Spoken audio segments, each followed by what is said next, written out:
ஆன்மீக சொந்தங்கள் அனைவருக்கும் வணக்கங்க. இன்னைக்கு நம்மளுடைய சேனல் வீடியோ பதிவில் நம்ம எந்த விஷயத்தை பற்றி தெரிஞ்சுக்க போகிறோம் அப்படின்னா, ரொம்பவே இன்ட்ரெஸ்டிங்கான ஒரு டாபிக், விரதம் அப்படின்னே கூட சொல்லலாங்க. நம்மளுக்கு ரொம்ப பிடித்தமான கடவுளாக இருக்கக்கூடியவர் சிவபெருமான் அப்படின்னு சொல்லலாம். சிவபெருமானுக்கு ரொம்ப முக்கியமான விரதம் அப்படின்னா இந்த மகா சிவராத்திரி தான். வருடத்திற்கு ஒரு முறை வரும் இந்த மகா சிவராத்திரி தினத்தில் சிவபெருமான மனதார நினைத்து வழிபாடு செய்கிறவங்களுக்கு செய்த பாவங்கள் தீரும் அப்படின்ற நம்பிக்கை இருக்குங்க. செய்த பாவங்கள் கழிந்து புண்ணியத்தை சேர்க்கக்கூடிய ஒரு வாய்ப்பை இந்த நாளில் கடவுள் நமக்கு கொடுத்திருக்காரு அப்படின்னு சொன்னா அதற்கு ஆச்சரியமே கிடையாது. இதனால இந்த சிவராத்திரி நாளை யாருமே தவறவிடக்கூடாது. நம்ம அன்றைய தினம் என்னென்ன வழிபாடுகள் செய்யணும், எப்படி விரதம் இருக்கணும், இந்த சிவராத்திரி எப்படி உருவாச்சு அப்படின்னு நிறைய கேள்விக்கான பதில தான் இந்த பதிவில் தெரிஞ்சுக்க போகிறோம். வீடியோ ரொம்பவே இன்ட்ரெஸ்டிங்காக இருக்கும், ஸோ ஸ்கிப் பண்ணாமல் பாருங்க. அதுக்கு முன்னாடி உங்களுக்கு சிவபெருமான பிடிக்கும் அப்படின்னா மறக்காம இந்த வீடியோக்கு ஒரு லைக் பண்ணிட்டு கமெண்ட் பாக்ஸ்ல ஓம் சிவாய நமக அப்படின்னு சொல்லிட்டு இந்த வீடியோ பார்த்துட்டு இருக்கக்கூடிய நீங்க இன்னும் நம்மளுடைய சேனலை சப்ஸ்கிரைப் பண்ணாம இருந்தீங்கன்னா கட்டாயம் சப்ஸ்கிரைப் பண்ணிக்கோங்க. கூடவே இருக்க பெல் ஐக்கானையும் மறக்காம கிளிக் பண்ணிக்கோங்க. உடனுக்குடனே ஆன்மீக தகவலை பத்தி நிறைய விஷயங்கள் தெரிஞ்சுக்கணும் அப்படின்னா மறக்காம சப்ஸ்கிரைப் பண்ணிக்கோங்க. இப்ப வாங்க நம்ம வீடியோக்குள்ள போகலாம். பொதுவாக மகா சிவராத்திரி அப்படின்னா என்ன, நம்ம ஏன் இதை கொண்டாடுறோம், இரவு முழுவதும் ஏன் கண் விழிக்கணும், இரவு முழுவதும் ஏன் தீபங்கள் ஏற்றணும், காலத்தால் அழியாத அபூர்வ ரகசியங்கள் இந்த பதிவு முழுமையாக படித்தாலே முழு சிவ ரகசியங்களும் தானாகவே புரியும் அப்படின்னு தாங்க சொல்லலாம். இந்த எல்லா கேள்விக்கான பதிலும் தான் இந்த ஒரு வீடியோ பதிவில் நம்ம தெரிஞ்சுக்க போகிறோம்.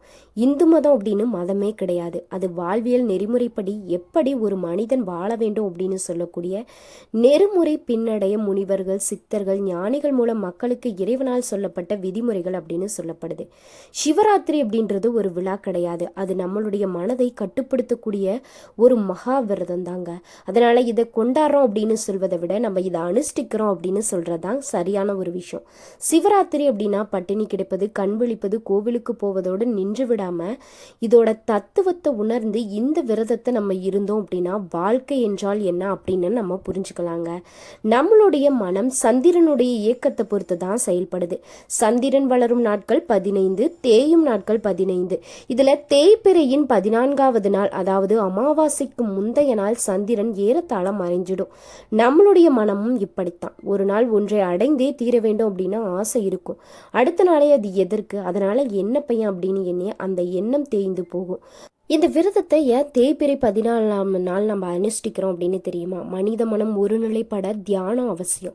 அலைப்பாயும் மனதை சிவத்தின் மீது வைத்து எங்கும் போகாமல் கட்டி போடணும். அப்படி கட்டி போட்டாலும் அமாவாசைக்கு முந்தைய நாள் சந்திரனின் சிறு கீற்று போல மனதின் ஏதோ ஒரு மூலையில் முந்தைய ஆசை எண்ணங்களுடைய சிறு வடிவம் புதைந்துட்டு தாங்க இருக்கும். அதையும் ஒழித்தாதான் நம்ம பிறவியிலிருந்து விடுபட்டு சிவனை அடைய முடியும். அதற்காக சிவனை வழிபடும் நாளே சிவராத்திரி. இந்த தத்துவத்தை உணர்த்தான் சிவனை லிங்க வடிவில் படைத்தன அப்படின்னு நம்ம முன்னோர்கள் சொல்லியிருக்காங்க.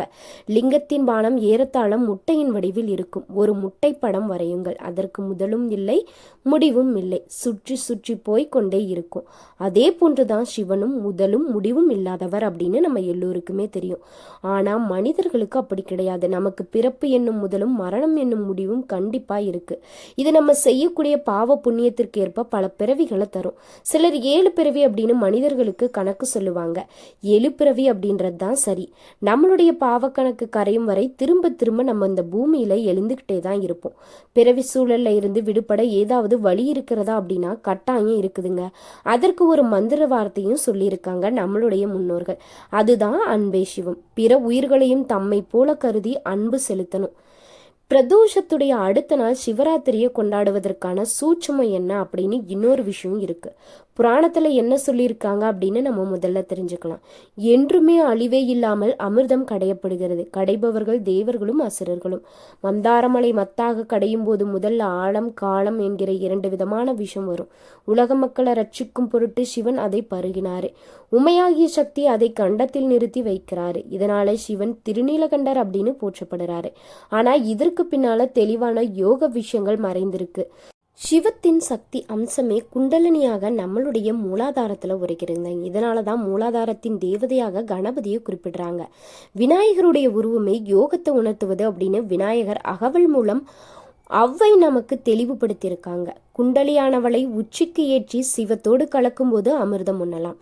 குண்டலினி உச்சியில் இருக்கும்போது உச்சியில் சிவதாண்டவம் காணலாம். எல்லாமே யோக விஷயங்களின் குறிகாட்டிகளாகவே இருக்கு. பார்க்கடல் நம் உடல், நம் முதுகு தண்டே மத்தாரமலை, வாசி எனப்படும் சுவாசமே வாசுகி, இடக்கடலை பிங்களை, இப்படி தேவர்கள் அசுரர்கள் வாசி யோகத்தின் மூலம் தவம் செய்யும் போது குண்டலியானவள் மேலேறும் போது முதல்ல நம்மளுடைய பாவ வினைகள் தான் மேலேறும். அது அநாகதம் வரும்போதே, அதாவது ஆத்மலிங்க தரிசனம் காணும் போதே இறையாற்றலோடு கலக்கும். அப்படி கலந்தா எல்லா தவ பலனும் வீணாகிடும் அப்படின்னு குண்டலி தேவியானவள் அதை விசுதிக்கு மேலாறாமல் தடுத்து விடுவாங்க அப்படின்னு சொல்லப்படுது. ஆக பிரதோஷ வேளையில நம்மளுடைய பாவங்களை சிவன் ஏற்றுக்கொள்வார் அப்படின்னு தான் பிரதோஷமும் இதற்கு முன்னால் ஒடுங்கியவர்களின், அதாவது நம்ம முன்னோர்களுடைய பாவத்தை ஏற்றுக்கொண்டதற்கு நன்றி தெரிவிக்கும் விதமாகவும், பூமியில் இருக்கிறவங்க காலத்தை அறிந்து கொள்ளும் பொருட்டு சந்திரனை தேய்த்து வளரச் செய்வது அருளியதற்காகவும், அப்படி தேயும் போது அமாவாசையை ஒட்டிய காலங்களில் ஏற்படக்கூடிய பலவீனத்தை சரி செய்வதற்காகவும் சிவராத்திரி பூஜை ஏற்படுத்தப்பட்டிருக்குங்க. நம்ம மேல்நாடுகளில் இருக்கிறவங்க 13ஆம் நாள் இல்லைனா எண்ணெய் கண்டு பயப்படுவாங்க. இதில் ஆச்சரியம் என்ன அப்படின்னா, நம்மளுடைய முன்னோர்களுக்கும் அந்த நம்பிக்கை இருந்திருக்கு. அதாவது 13ஆவது நாளான திதி அன்று பிரதோஷ வேளையில் பூமிக்கு வானிலிருந்து விஷத்தன்மையும் தீய சக்திகளும் வருவதா நம்பிக்கை இருக்கு. அந்த வேளையிலே பூஜை செய்து உலகை காக்க வேண்டுவதே பிரதோஷ பூஜை அப்படின்னு சொல்லப்படுறாங்க. அந்த நேரத்துல முறைப்படி ஆகம விதிப்படி கட்டப்பட்ட கோவில்ல இருந்தா அந்த விஷத்தன்மை உள்ள தீய சக்தியின் பாதிப்பு ஏற்படாது அப்படின்னு ஒரு கருத்துமே இருக்கு. எது எப்படியோ எல்லா பாதைகளும் வழிபாடுகளோ யோகமோ எதுவா இருந்தாலும் பலன் இறைவனை அடைவது மட்டும்தாங்க. இது சிவராத்திரி. எதனால புராண கதைகள் கேட்டிருப்போம். ஒரு வேடன் புலிக்கு பயந்து மரத்துக்கு மேலேறி அமைந்திருந்ததும் அது வில்வவரம் அப்படின்னு தூக்கம் வராமல் இருக்க ஒவ்வொரு இலையா பறித்து கீழே போட்டு கொண்டிருக்க அது கீழே இருக்கும் சிவலிங்கத்தில் விழுந்ததனால அவனுக்கு சிவ தரிசனம் கிடைத்ததுக்கு அதுவே சிவராத்திரி அப்படின்னு கொண்டாடப்படுது அப்படின்னு நம்ம ஒரு விஷயம் கட்டாயம் கேள்விப்பட்டிருப்போம்.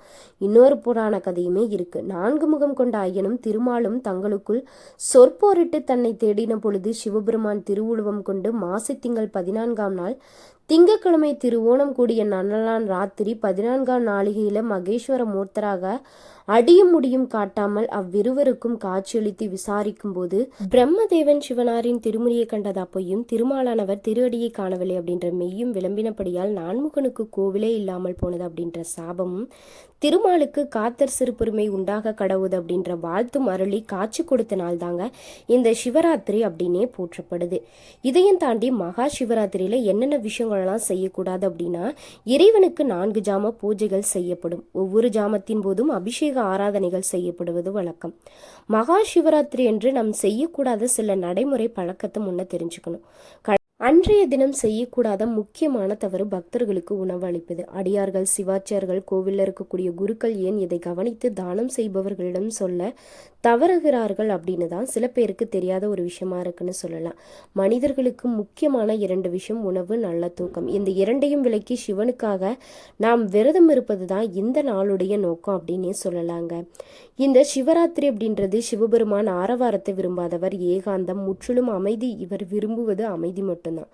மகா சிவராத்திரி என்று சிவபுராணம், கோளறுபதிகம், லிங்காஷ்டகம், பஞ்சாட்சர சோஸ்திரம், நடராஜ பத்து, பரமசிவன் சோஸ்திரங்களை படிக்கலாம். சிவராத்திரி என்று பஞ்சாட்ச மந்திரம் உச்சரிப்பதால மற்ற நாட்கள்ல 100 கோடி முறை பஞ்சாட்சரம் ஜெபித்த பலன் நம்மளுக்கு கிடைக்கும் அப்படின்னு சாஸ்திரத்துல சொல்லப்பட்டிருக்கு. மாலை 6 மணிக்குள்ள குளித்துட்டு உணவு முடித்து விட்டு கோவிலுக்கு சென்று, பணியில் இருக்கிறவங்க பணி முடித்துட்டு குளித்துட்டு கோவிலுக்கு சென்று அமைதியா ஒரு இடத்துல அமர்ந்தணும். அப்போ மனதில் சொல்ல வேண்டிய மந்திரம் சிவாய நமவோம் அப்படின்ற மந்திரத்தை தான் சொல்லணும். இப்படி செய்வது ஒரு விரை இருந்தாலும் இன்னொரு விஷயம் இருக்கு. 9 லிங்க தரிசனம் ஒரே இரவில் தரிசிப்பது இன்னொரு விதம். சிவபெருமான ஆழகால விஷத்தை உட்கொண்டதால அவருடைய உடல் ரொம்பவே வெப்பமா மாறிடுச்சுன்னு ஐதீகமா சொல்லப்படுது. அந்த வெப்பத்தை தணிப்பதற்காகவே அவருக்கு பல்வேறு வகையான பொருட்களை கொண்டு அபிஷேகம் செய்தாங்க. தேன், பால், தயிர், நெய் இதெல்லாம் அபிஷேகம் செய்வது எண்ணற்ற பலன்களை கொடுக்கக்கூடியது. முடிந்தா நீங்க அன்றைய தினம் அந்த பொருள் எல்லாம் சிவனுக்கு வாங்கி வைத்தீங்க அப்படின்னா நம்ம தெரியாம செய்த பாவம் கூட விலகும். சிவராத்திரி அப்படின்ற பெயர் வர காரணம் அம்பாள் தாங்க.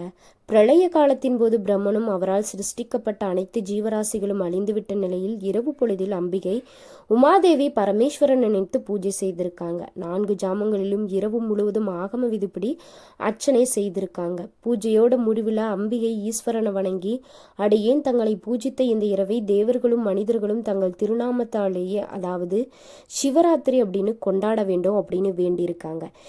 சிவராத்திரி அன்று சூரியன் மறைந்தது முதல் மறுநாள் காலை சூரியன் உதயமாகும் வரை தங்களை சிவனை பூஜை செய்கிறவங்க யாரா இருந்தாலும் அவங்களுக்கு எல்லா விதமான பாக்கியங்களையும் தந்து முடிவில் மோட்சத்தையும் அளிக்கணும் அப்படின்னு அருள் புரியுங்க அப்படின்னு அன்னையானவங்க வேண்டிக் கொண்டிருக்காங்க.